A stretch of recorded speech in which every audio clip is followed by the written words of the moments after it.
Despite only 2 races on the Republican primary ballot at this polling place in Washington County, a steady stream of voters could be seen casting their ballots Tuesday.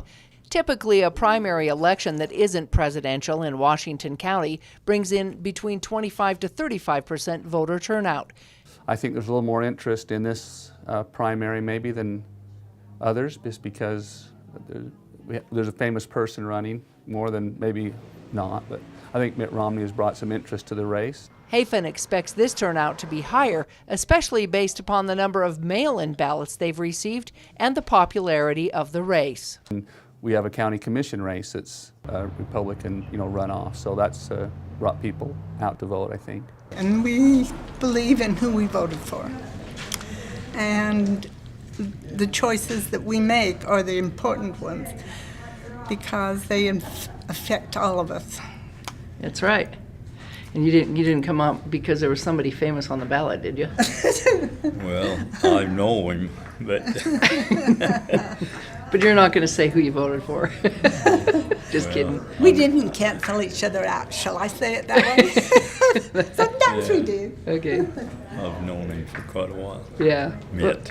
Mail-in ballots must have been postmarked on June 25th to be counted. However, they could still be dropped off in the boxes prior to the closing of the polls. Since there was no Democratic primary, only Republicans were voting this primary. But they still had choices that were important to them. As we live in a democracy where we have a chance to vote, and we need to weigh in on what's going on in our lives and have a say.